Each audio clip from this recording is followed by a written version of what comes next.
There's a quiet misunderstanding that is echoed through human history for thousands of years.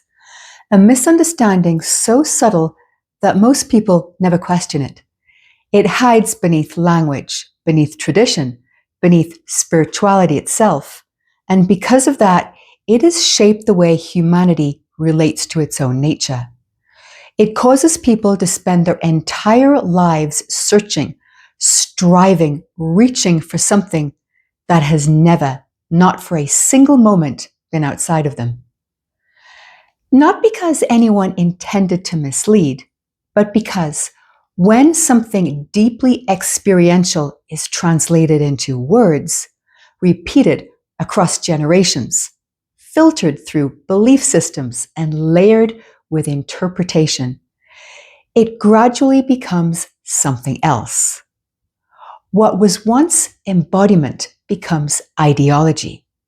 What was once simple became complex. But that framing is a misunderstanding.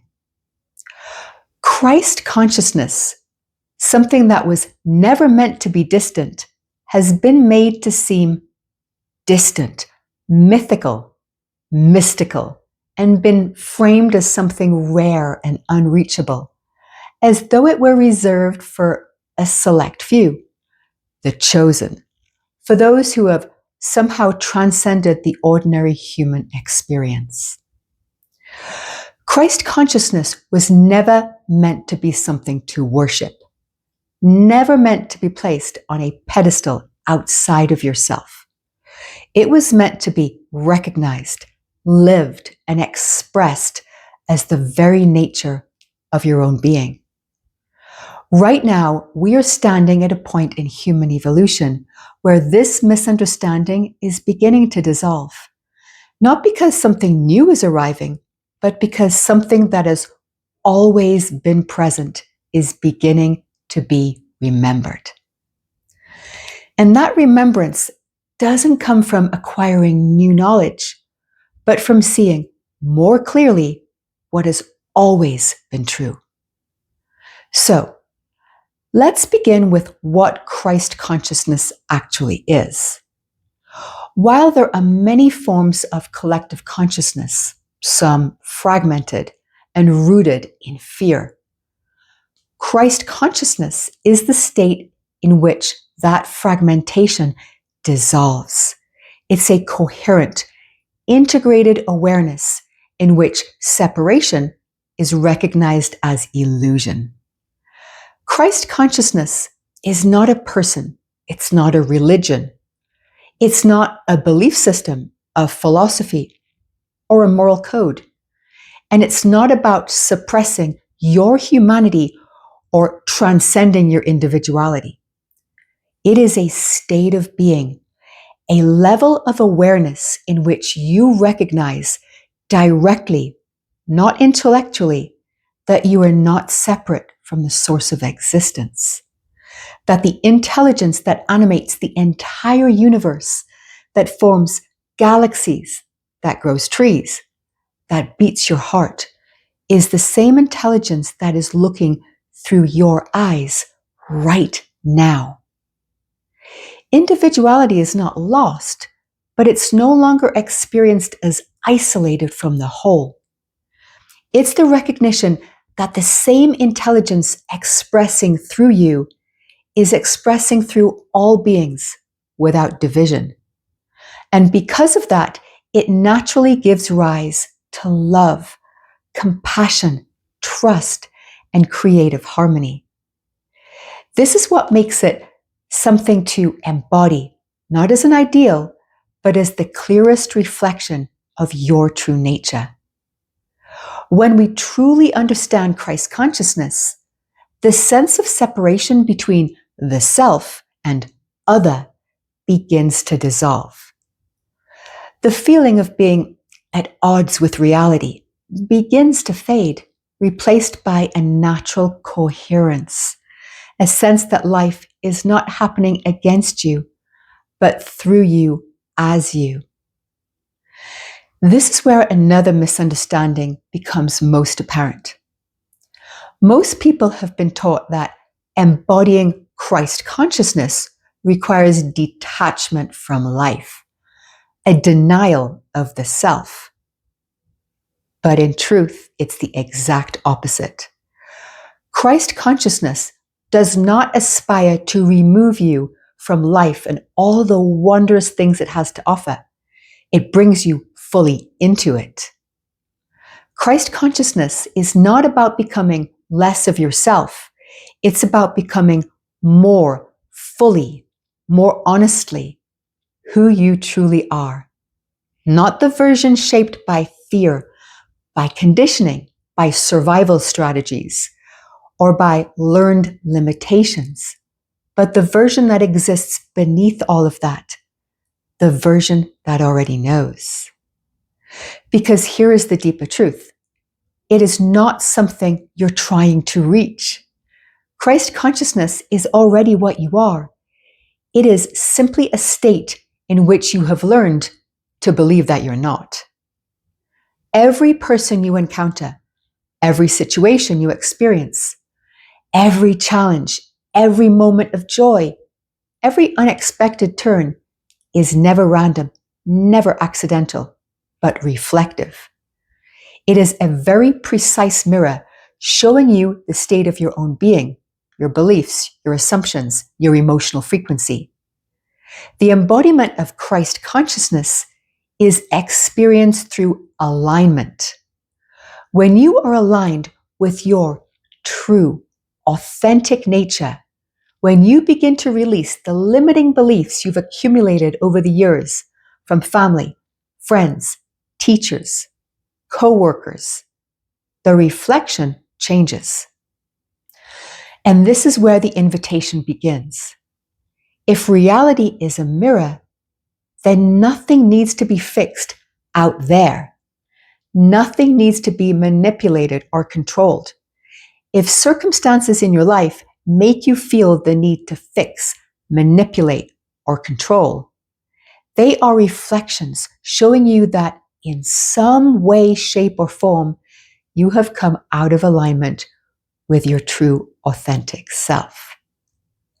You've bought into a belief about reality that is not fundamentally true, and that misalignment appears in the form of circumstances that reflect, requiring effort to fix, manipulate, or control. It's not about trying to force change in external conditions because they're reflecting your inner state. The change always begins within you. And that inner shift naturally leads to different choices, different actions, and sometimes leaving situations that no longer align with who you truly are. The only way the reflection changes is when you change, not the other way around. Put simply, the only way to make your reflection smile is to smile. We always begin from within. Instead of asking, how do I change this situation?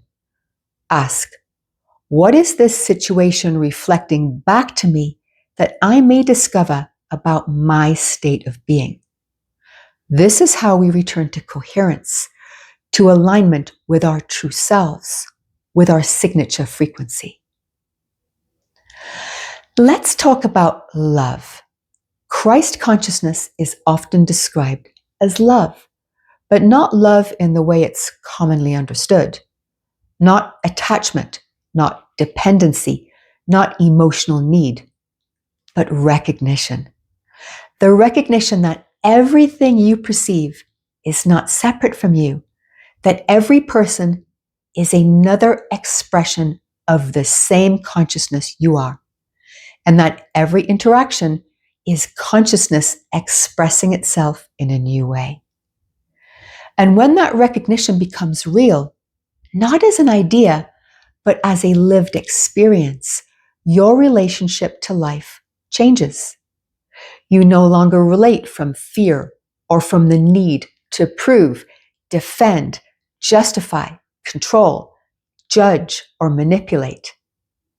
You begin to relate from clarity, from the understanding that everything and everyone is a unique expression of consciousness, and at a deeper level, inseparably connected to you as part of Source itself. Because once you see that everything is a part of the whole, both darkness and light, and every spectrum of every polarity, your relationship to everything changes. Challenges are no longer obstacles, they become feedback. Fear is no longer something to avoid, it becomes an indicator, a messenger pointing you back to alignment. This is another point that has been deeply misunderstood. Following your passion and joy in life is not something to suppress in favor of austerity. And it's not something to transcend.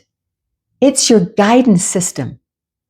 The things that excite you, ignite a creative spark within you, that make you feel happy and alive, are not just random impulses.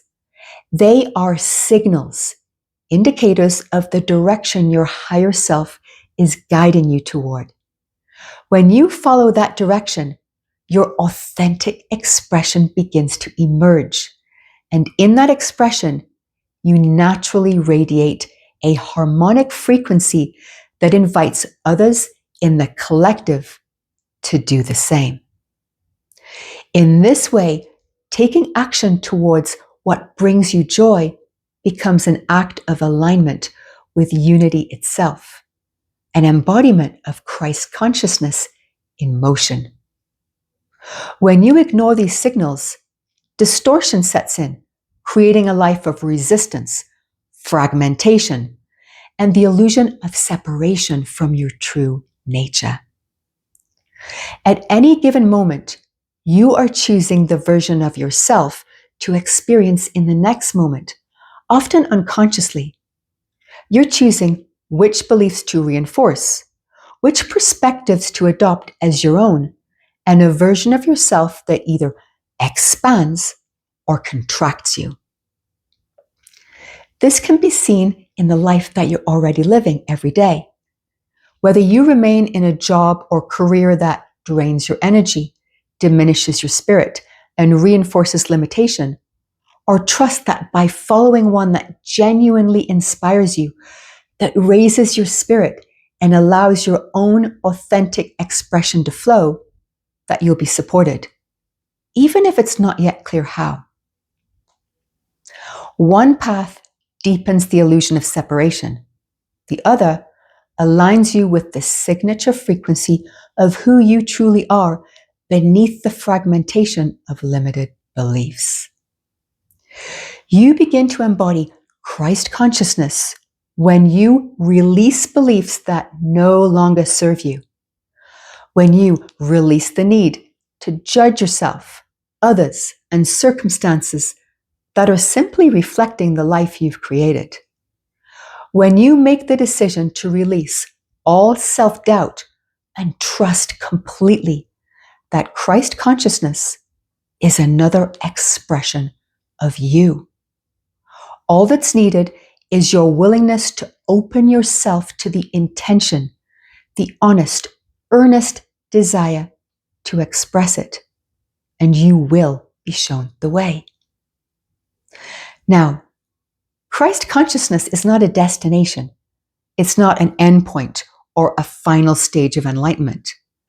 Because at our core, we are dynamic, expanding, evolving, expressing ourselves in infinite ways. It's simply the awareness that the one who is asking the question, how do I embody Christ consciousness, is already the presence of the answer. So ask yourself, am I filtering reality through the illusion of separation or through unity? Am I seeing a world of others, or am I recognizing myself and all things as aspects of the same oneness? Am I relating to life as something outside of me, or as something that arises from within me?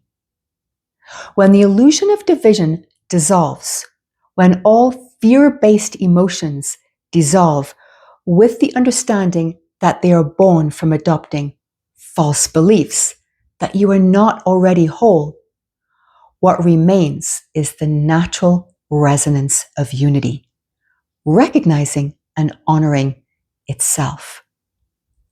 The fragmentation of me and not me falls away. And in that stillness, what is revealed is not something you become, but something you remember. The living expression, the unmistakable resonance of Christ consciousness.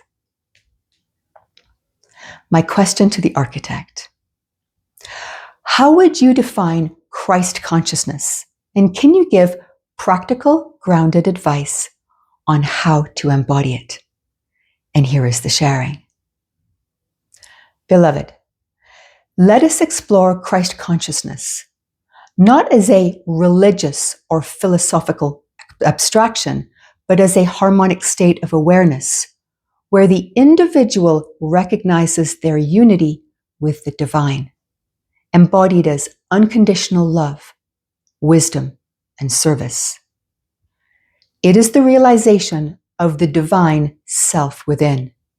It is the moment when identity collapses into coherence with Source, into the I am as a living field. Every breath, thought, and interaction is a harmonic expression of that divinity. It is the frequency of unconditional coherence, where judgment of other collapses and all things are seen as reflections of self. Following is a practical guidance on how to embody this state.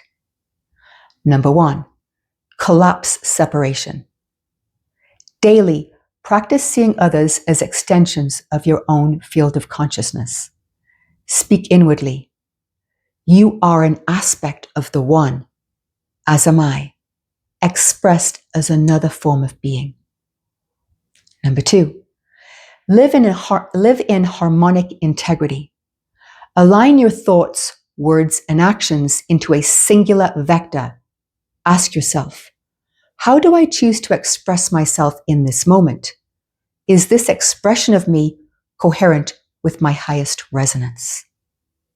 Number 3, let the breath guide you back to alignment. Breathe with the intention. Inhale, I resonate with clarity and authenticity. Exhale, I release distortion. Repeat until stillness becomes presence. Number 4, neutral witnessing. In conventional awareness, reaction is a reflex, an automatic output based on external stimuli, rooted in past conditioning, fear, or unmet needs. It is linear and unconscious. In Christ consciousness, the life reflected back to you is conscious witnessing. It is the act of seeing the external as a mirror of your own internal field. It recognizes that what you encounter is a harmonic echo of your own frequency. Observe the situation from above, as the Oversoul would, without judgment or attachment. To embody Christ consciousness is to become a resonance beacon in a world of discordant waveforms. It is to remember that you are not in the universe. The universe is within you, expressed through harmonic light. When your field is aligned, the light flows through you, illuminating all facets of your being. And with that, we'll bring this to a close. Questions or comments are always welcome. I read them all. And I've also left a question in the pinned comment for any insights that you'd like to offer. If you like this sharing and you'd like to hear more, please hit the like button, which helps me know if you're inspired by my teachings.